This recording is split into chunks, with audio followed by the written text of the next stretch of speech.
అందరికీ నమస్కారం. మీకు, మీ కుటుంబ సభ్యుల అందరికీ హనుమాన్ జయంతి శుభాకాంక్షలు.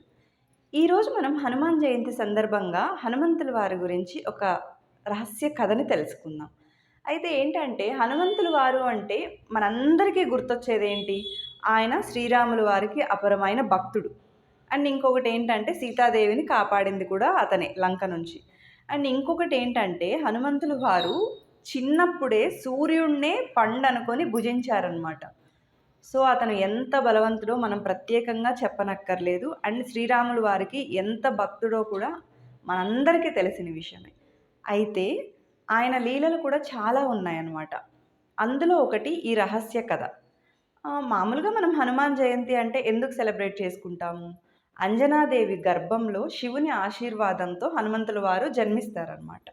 సో, ఆ రోజునే మనం హనుమాన్ జయంతిగా సెలబ్రేట్ చేసుకుంటాము.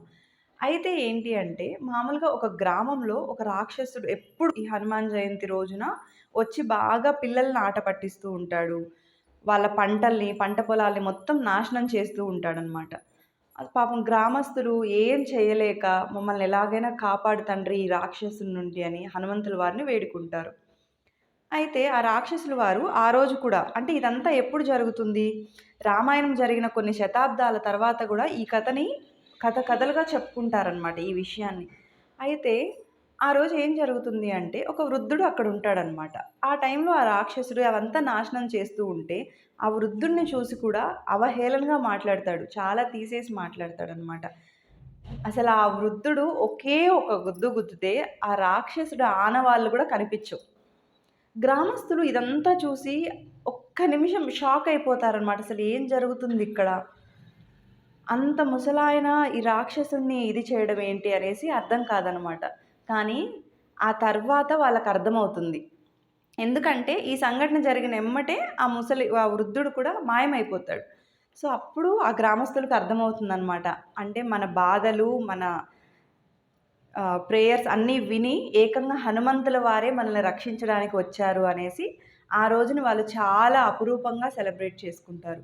అండ్ ఇంకొకటి ఏంటి అంటే ఇప్పటికి కూడా ఆ కథని కథలుగా చెప్పుకుంటూ ఉంటారనమాట. సో, మీరే ఆలోచించండి. హనుమంతుల వారు వాళ్ళ భక్తుల కోసం ఆయన రూపమనే కాదు, ఎన్నో అనేక రూపాలలో వచ్చి భక్తుల్ని రక్షించారు. మీరు కూడా అందరం హనుమంతుల వారిలాగా చాలా భక్తిగా భక్తి శ్రద్ధలతో అండ్ ఇంకొకటేంటంటే బలంగా దేనికి వెనకడుగు వేయకుండా మన లైఫ్‌లో ఎన్నో కష్టాలు ఎదుర్కొంటాం. కానీ అవన్నిటిని లెక్క చేయకుండా ముందుకు సాగాలి. అదే జీవితం. అండ్ ఇంకొకటేంటి అంటే ఈరోజు ఈ హనుమాన్ జయంతి సందర్భంగా మీరందరూ కుదిరితే హనుమాన్ వారి గుడికి వెళ్ళి లేదా మీ ఇంట్లోనే హనుమంతుల వారిని ప్రార్థించుకోండి. Thank you for watching our video.